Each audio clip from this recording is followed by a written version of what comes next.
All right, guys, we're on to the weekly segment, which I've really enjoyed having Max Goodman down in Florida, bouncing around from Tampa to whatever city they're playing in on a particular day, to give us a nice little report from on the ground.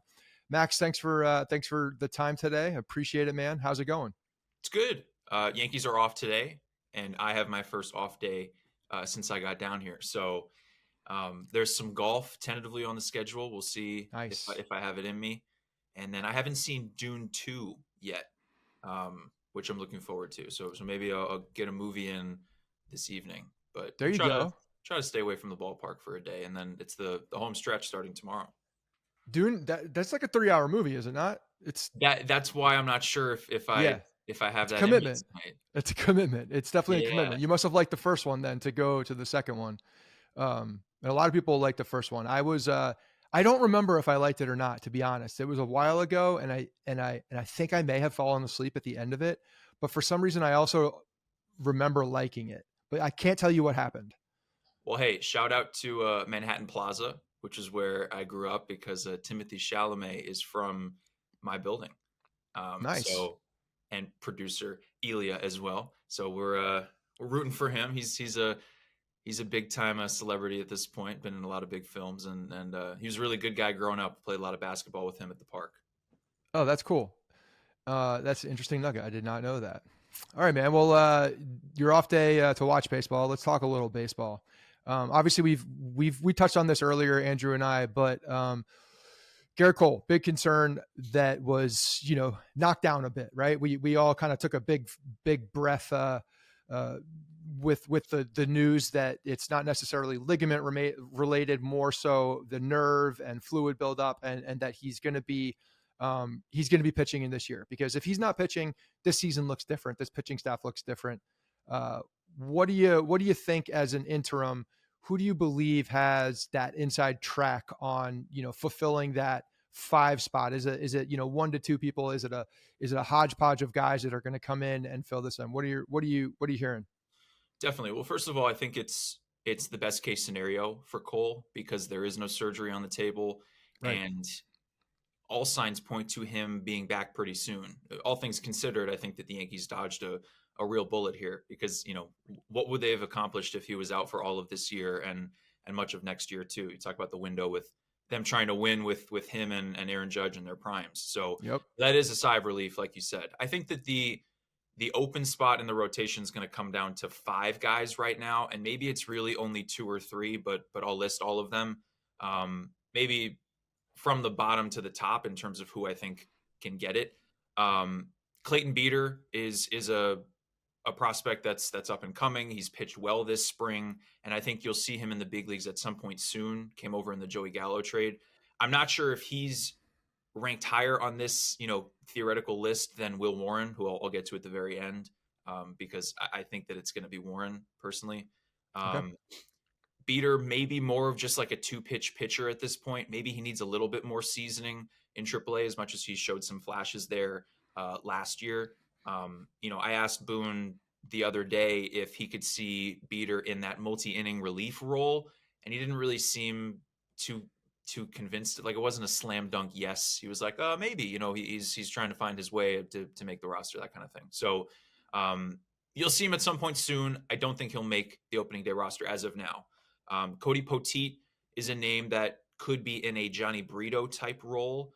That's something that pitching coach Matt Blake told me just a couple of days ago as well. And that's a role that needs to be filled as well, because you don't have Michael King, you don't have Johnny Brito, you don't have Randy Vasquez. You need the long reliever type who can also make a spot start, because even if you only need one spot filled in the rotation right now, it's going to be more than that over the course of the season. So you have to have a couple different arms that you can plug and play.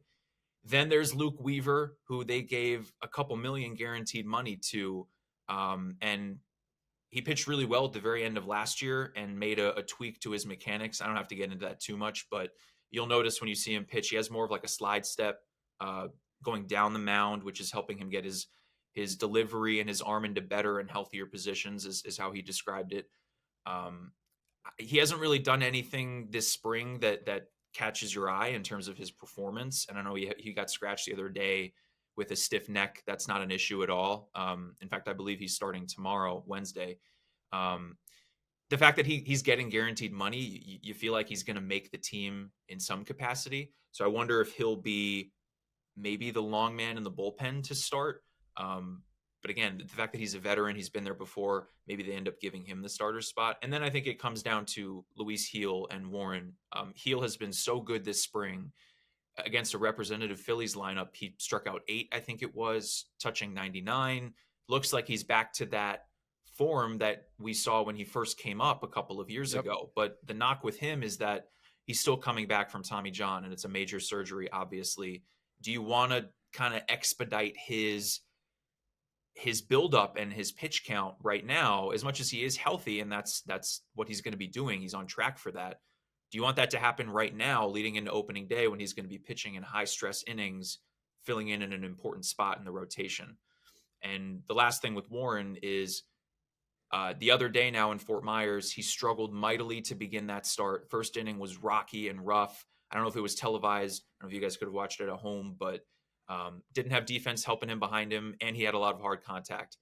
And yet he was able to really settle in, and for another couple of innings show that this is a 24-year-old that's ready to take that next step. And what me and some of the other beat writers there were talking about, because it was the same crew that was in Fort Myers that was there last year when Volpe had his first game against the Red Sox at the end of spring training. And I think Volpe had 2 big hits in that game. And Aaron Boone spoke about Volpe in a way that we started to see, oh, maybe he is going to win the shortstop job. And the Yankees really do like him. That was kind of the vibe that we got about Warren. And, we can talk about this as well. The fact that he's not on the 40-man, I don't think will be a hindrance to him. I think you could put Garrett Cole on the 60 and take your time with him getting ready to come back if that's something that they wanted to do. But there are other injuries. And if Warren is the guy, like we saw with Volpe last year, you just make it happen. You get him on the roster and you go from there. So I think that they have a couple different options to choose from, and it's a surplus, right? These are all talented and capable arms in their own different way. But if I had to guess, as of right now, recency bias, I would pick Warren. Yeah, that's interesting. I think the 60-day, we talked about this, but the 60-day IL stint for Cole is almost a no-brainer. Like it's kind of putting him at that projected spot of when the recovery is anyway. When do we ever see a pitcher, especially one that's of the significance of Garrett Cole, come back on the early side of that? They're going to take their time. They're going to make sure that he's right. They're going to make sure that he's in a spot. Why not just do that? Put him on the 60-day, give a line in the sand for June, and give the roster the most flexibility at that point. I kind of see that happening. And just with the Yankees track record and being a little bit more cautious with some guys wouldn't surprise me at all. It wouldn't surprise me if they didn't, to be honest. Luis Heel, I agree with you, man. Luis Heel is to me the most interesting one of this group right now, just because we kind of seen it.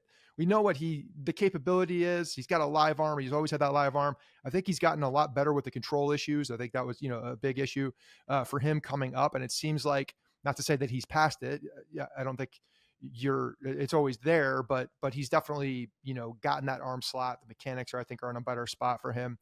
And he's dynamic. Like he's the closest thing to Severino, I think, that we have coming up with that live arm and that live fastball. So it'll be interesting. But I think that, if it's a guy like Warren, let me ask you this.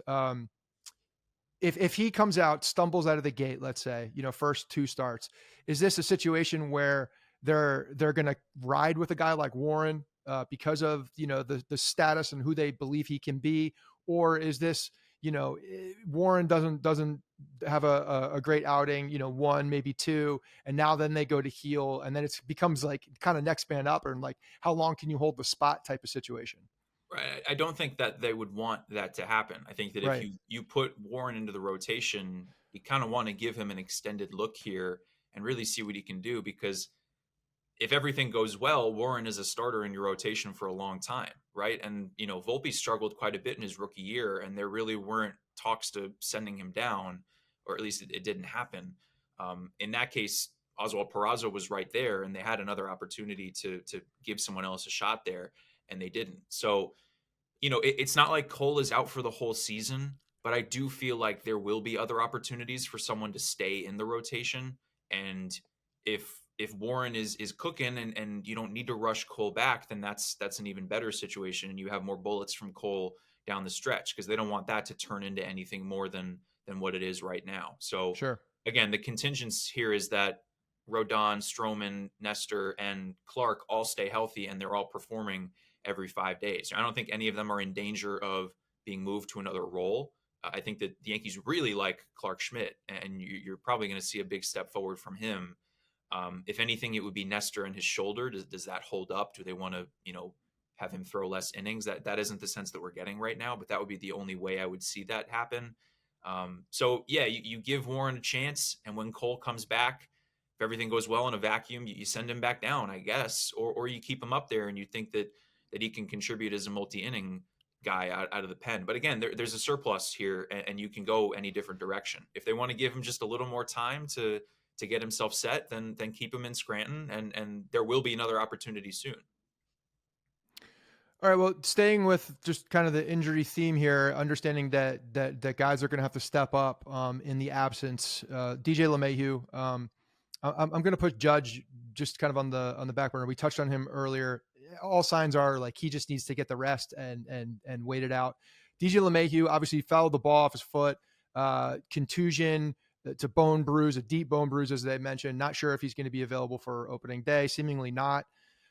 Two things. Just curious what you know about any more information about that injury. Does it, are they concerned about the toe again because of where the ball hit the foot? And then two, who DJ? DJ's not ready for opening day. Let's just live in that world. Are they looking? Or is a guy like Josh Harrison or someone like that they can bring in an infielder that has the ability to flex in different spots, a veteran guy that can really just assimilate to a situation quickly? Is that something that they're now looking at, or is this like Oswaldo Cabrera is going to take the third base spot while DJ's out? So what are your thoughts there? Well, I'll start with the injury update with him. Initially, I didn't even see this happen. Saturday at Steinbrenner was such a long day with the prospect game later on Yeah. that I must have just not been looking at that point. But you see replays, and LeMahieu was in a lot of pain, and Yeah. he was down in the dirt for a couple of seconds there. When Boone the next day told us about it in Fort Myers, he said it was his left foot, and so we ran with that, and I hadn't seen a replay. But eventually video circulated on Twitter, and it was his back foot. So he swung and it went back, and he squished the bug, and it was like right above where the N on his New Balance cleat was. So the top outside of his right foot. Yep. So it's not necessarily connected to the toe, but it is the same foot. And that is an important piece of a swing, the right foot, for a 35-year-old that's been hampered these last couple of years by an injury on that same foot. I mean, it's really not a great mix here. And Boone was asked, I think this was last night, are you even more concerned about the fact that it's on that same foot? And he was like, yeah, that's part of it. We're going to listen to the foot is the famous quote that he said. So we've got more foot stuff now dating back to the Luke Voigt thing a couple years ago. And they're just going to keep reevaluating him. He doesn't have a fracture in there, so that's good news. But man, I mean, a significant bone bruise for someone at his age that really needs that part of the body to have the torque and explosiveness.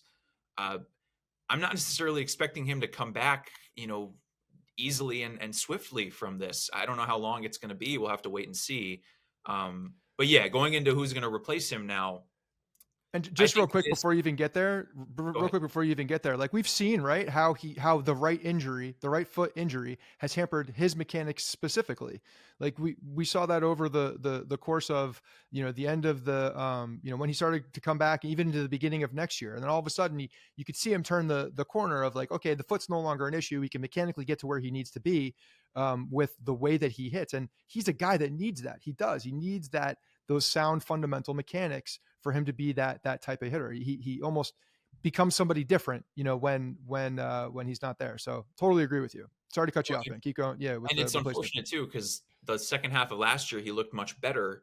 Yes. And then the narrative this spring was he had a great offseason and he looked explosive. And now, you wonder how much that's totally back to square one. But we'll Yes. have to wait and see. Um, I think that this injury to LeMahieu guarantees that Oswaldo will make the team.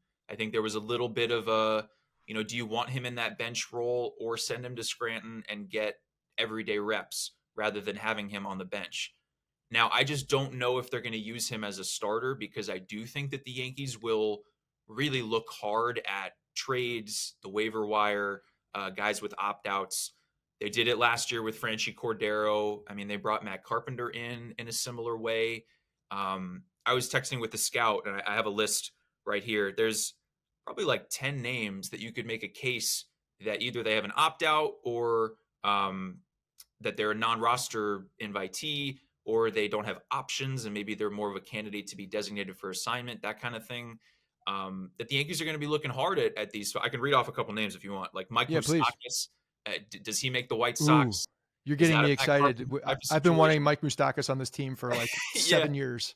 I mean, there's let's see, Kevin Newman with the Diamondbacks. Matt Duffy was with the Yankees a while ago. He's with Texas.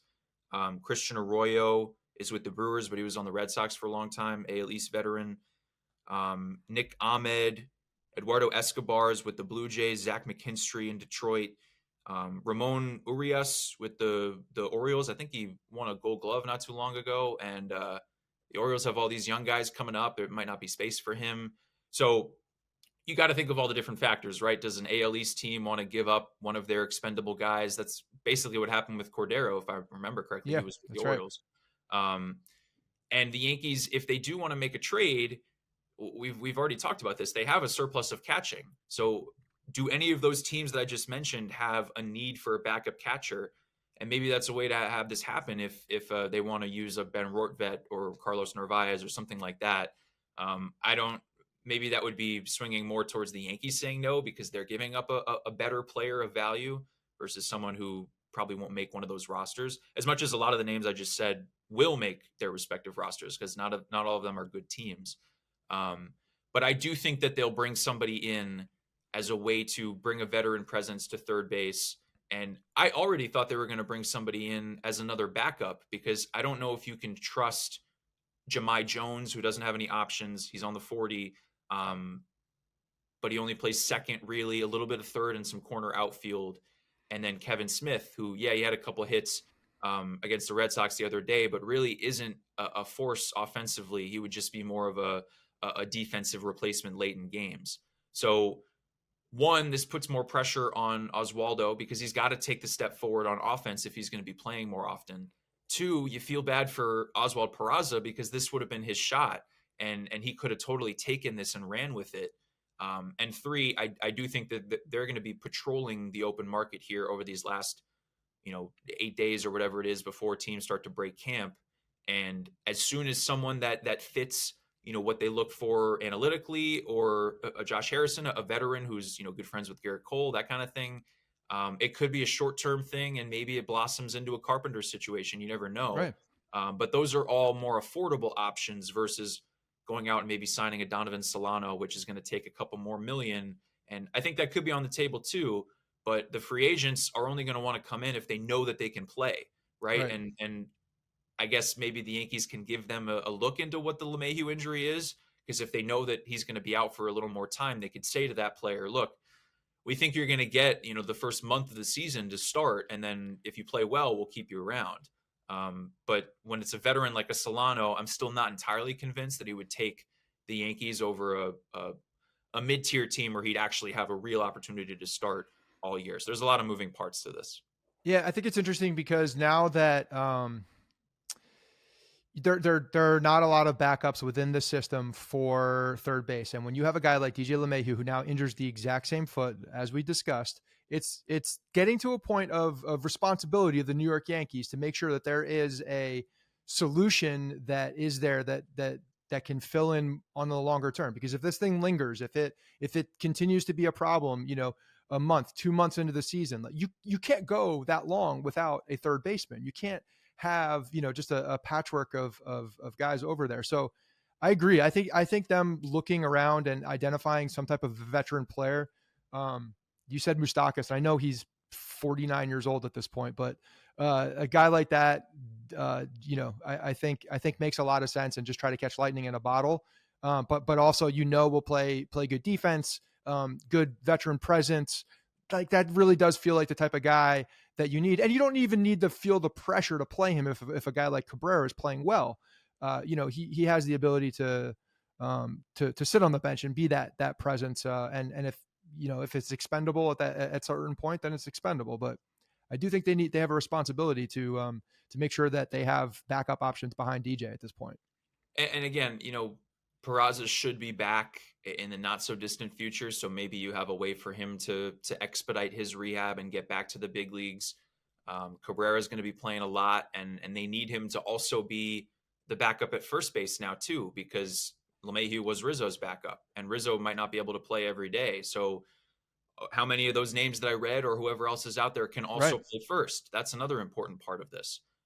Yeah, good point. So you look up and down and you see who's out there. You see what you can have, who's going to be a good fit, who likes playing in New York. Is a Luis Guillorme not going to make the Braves, and maybe he wants to come back to the Big Apple?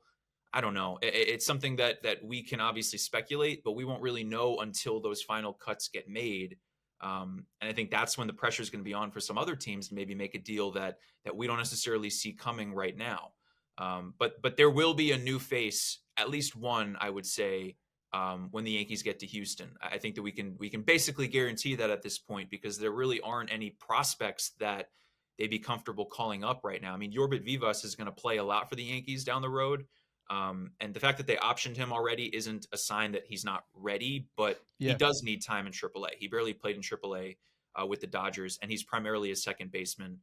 And Caleb Durbin is almost there, but he finished last year in AA. He needs some time in AAA too. So those are your infielders that are close. But really, it's got to be Peraza and Cabrera that step up when they're healthy. Awesome stuff, man.